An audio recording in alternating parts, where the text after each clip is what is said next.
friends, welcome back to Mimi's Mixed Bag. Thank you so much for stopping back by. If this is your first video and like what you see, please check out my channel. I've got hundreds of home decor projects and I know you'll find something else you like there.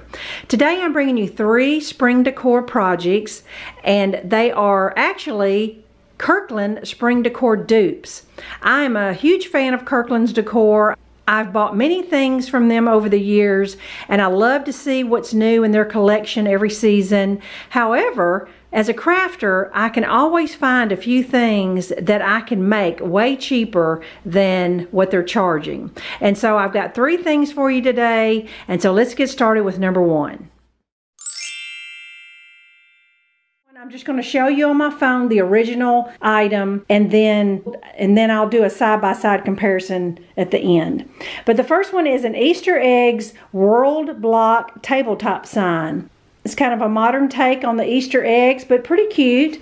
And it just so happened I had a little wooden square sign in my stash. If you live in the southern region and you're lucky enough, you may live near a Dirt Cheap. It is a Target return and surplus store, and like this, it was originally $5. I got it for 30 cents, 90% off. So I'm all the time looking at that store for crafting services and things, and I can't even buy the wood for that. So according to the original, I need to darken up my frame just a little bit, and then I need to paint and cover up this reindeer. All right, I've got my frame just a shade darker. I just wiped some Dollar General oak stain on it and it just gave it a little darker frame. All right, I tried painting the inside and I just kept getting stain on my frame, and so I just cut a 7x7 piece of cardstock and stuck it in there, and now I'm ready to go. Now as far as my 9 eggs, Dollar Tree sells little miniature eggs like this, or you could paint some egg stickers, or even just cut out egg shapes of cardstock will work. I just happen to have these little wooden balloons, and I found out if I cut off the little tips of these balloons, it gives me very much an egg shape, or at least that's what I'm calling it. So I'm going to paint all these eggs white and try to just copy what the 9 eggs are on the original and transfer them to my frame, just hot glue them in place. In 30 minutes I've recreated this $12.99 decor. I'm gonna finish that and move on to number 2. All right, I've lost my daylight for today, but I'm gonna go ahead and just get myself started on the number 2 and just show you the original project and what I'm using to create it. Now this right here is a white repurposed paper wreath wall plaque. It's actually really big. It's 26 by 26 square frame, and I just so happen to have a big square frame, but I'm going to save it for something else, and I've decided I'm going to do this same project but just in a smaller version. Now let me show you what I've got here. This is just an old Hobby Lobby wall decor that I still really like, but the way it's made, I actually can make this 2-sided. I can take this sawtooth hanger off and then just use this as my frame, and it will work perfect. And it's just square look. I've got just one of those single pieces of scrapbook paper from Hobby Lobby. I'm going to cut that to fit. My frame is already a great color. So I encourage you to look at some of your wall decor that you may have from Hobby Lobby in different places, and it may be where you can make something on the back of it. But this idea is very neutral. It's not necessarily spring, but I like the idea of it just being book pages. This is an old hymnal. I just freehanded a little leaf like the one they're using, and I'm going to take 3 or 4 pages at a time and just cut as many of those little leaves as I can and just hot glue it all around in a wreath. Super simple. Simple enough where you really don't need to see me do it, but I'll show you when I get my paper in there, and then once I get my leaves all cut. Got my wood paper trimmed and glued into my frame now.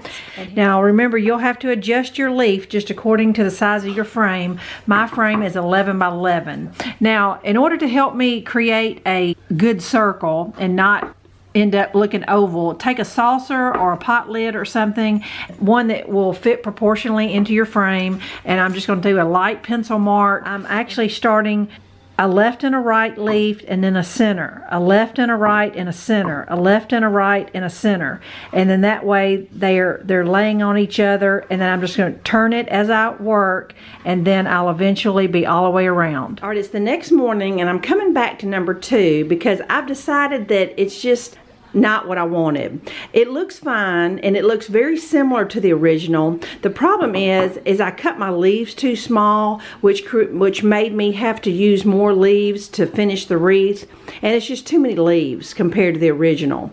So I attached the leaves with just one spot of hot glue on each leaf, and so they won't be too difficult at all to tear up. So I'm gonna remove these, and I cut my leaves a little bit bigger, and I'll use a lot less, and I think it'll look a lot more like the original. All right, I just want to give you a little sneak peek that it looks so much better by me using bigger leaves and less of them. Now, what I figured out I was doing is I was doing the center leaf, and 3 at a time was just too many. So just go left to the right until you form your wreath. Now, once your glue sets, you could like stick your pencil under each leaf and kind of squeeze a pencil a little bit, or you could just go and squeeze each leaf as long as it kind of bows out a little bit and it gives your wreath some dimension. But I'm much happier with it.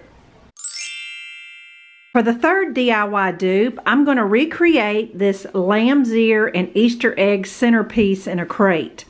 It actually comes in 2 different versions, and it's 2 different price points.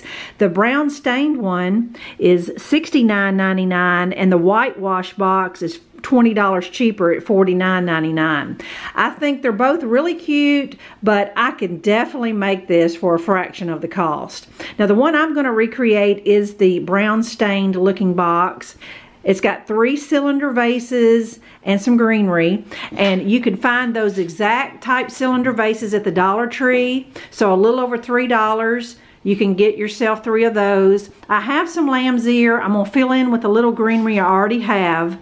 Now, the project itself is pretty much self-explanatory, but what I want to show you is how I'm going to transform this 12-pack box into a wood crate. All right, the first thing I did was just carefully deconstruct the box without tearing it.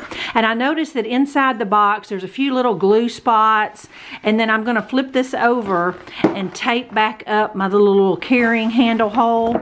And so that will lay down flat. Now, I guess it just depends on what brand of soda box you have, but mine has this little black square inside that I wish it didn't. And also, this box may be older because I'm seeing the circles of the cans. So your box may be totally blank inside, but I'm definitely going to make that either the back or the bottom if I can, so it doesn't show as well. So I'm going to clean the little glue spots up, and I'll be back.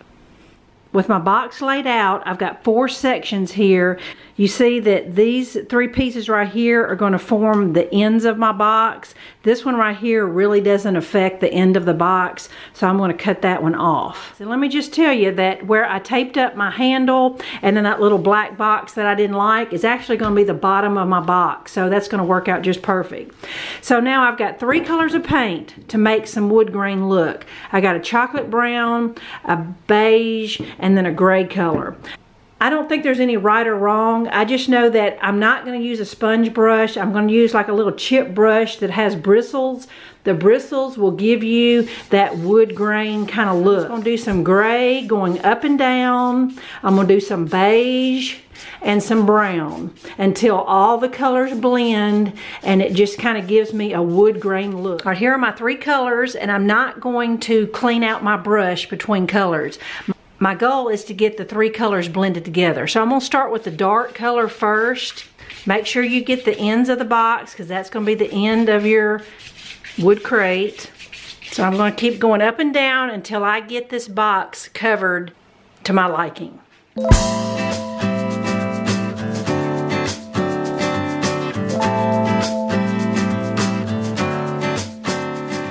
I just want to give you a little close-up of the box while it's drying.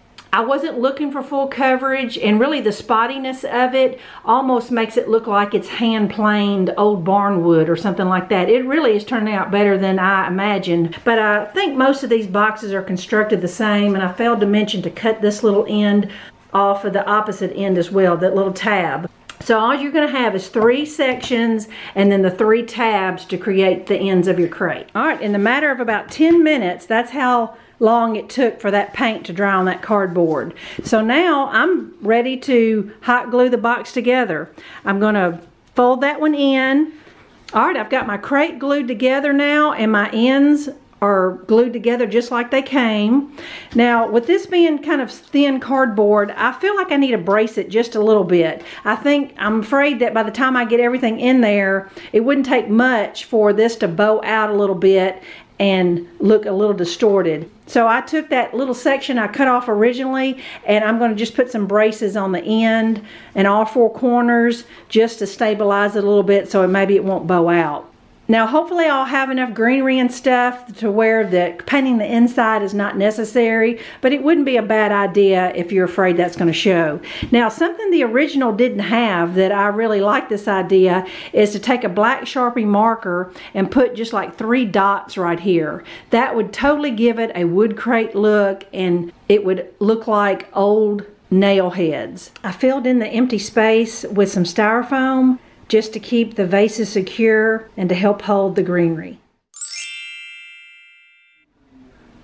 All right, here is DIY dupe number 1. I'm going to put a split screen here so you can see the original. Real happy with how it turned out. This is the Easter egg world block tabletop sign that I made for a fraction of the cost. Here is DIY dupe number 2. It's the white repurposed paper wreath wall plaque. Like I said, the original was oversized at 26 by 26, but I really like this smaller version. I've just got more places to put it, and I love the neutral decor of it. Another difference I noticed is that my leaves are going counterclockwise and the original is going the other direction. But nonetheless, this is still a project that you can even make the big one for a fraction of the cost. And last but not least, here's my lamb's ear Easter egg centerpiece in crate. Just real happy with how this turned out. Let me just show you, I ended up putting the little nail heads on the end, and I had just enough lamb's ear to spread around. It will also help to have full-size candles in here where my styrofoam won't show, but I just put some tea lights in there. This is a beautiful dupe for a fraction of the costs. But just knowing that these 2 projects right here would be $85 to go buy in the store makes me love these even more. This is some of my favorite type of crafting, and I just love getting the same look, and no one knows the difference. So I hope you enjoyed this as much as I did making them. I'll be back next week with something fun to share. Bye-bye.